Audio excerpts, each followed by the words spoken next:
দীর্ঘ 16 বছর বাংলাদেশের মানুষের যে বঞ্চনা, বাংলাদেশের মানুষের যে অধিকার যেটা লঙ্ঘিত হয়েছিল, গুম হয়েছিল, খুন হয়েছিল, জুলুম হয়েছিল, মিথ্যা মামলা, হামলা হয়েছিল, বিএনপির কর্মীরা ঘরে থাকতে পারেনি, গ্রামে গঞ্জে তারা ধান দিতে গিয়ে তাতে ঢুকেছে, এমন পরিস্থিতি গিয়েছে। সেই পরিস্থিতি, সেই আন্দোলন, গায়েবী মামলা, এই পক্ষে আপনারা দেখুন গায়েবী মামলার আসামি হয় নাই এরকম লোক হয়তো খুঁজে পাওয়া যাবে না। এই পরিস্থিতিতে একটি বিস্ফোরণীয় রাজনৈতিক পরিস্থিতি সৃষ্টি হয়েছিল এবং সেই পরিস্থিতিতে আমি বলবো একটা পর্যায়ে যখন আসে জুলাই 2024, তখন বৈষম্য বিরোধী ছাত্র আন্দোলনের সূচনা হয়, যেটা 5 বছর আগে একবার হয়েছিল।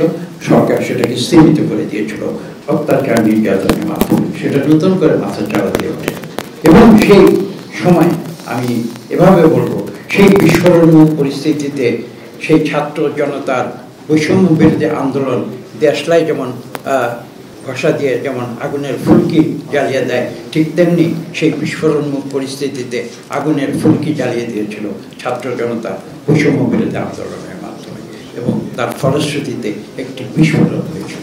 সেই বিস্ফোরণটি ছিল 5ই আগস্ট, যার ফলশ্রুতিতে স্বৈরাচারী আওয়ামী সরকার কাপুরুষের মতো দেশ ছেড়ে পালিয়ে যেতে বাধ্য হয়েছিল।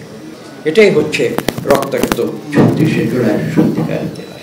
আমাদের ভারপ্রাপ্ত চেয়ারম্যান যিনি এই আন্দোলনটি পুরোপুরি তিনি আমাদের নেতৃত্ব দিয়েছিলেন সুদূর প্রায় 10,000 কিলোমিটার দূর থেকে, এবং যাকে অনুসরণ করে এবং যার দিক নির্দেশনায় আমি বলবো আমরা এই আন্দোলনে সম্পৃক্ত হয়েছি এবং আমি এক অর্থে বলবো যে আমরা সফল হয়েছি। হ্যাঁ, এটা ঠিক 5ই আগস্টের ছাত্ররা অগ্রভাগী ছিল।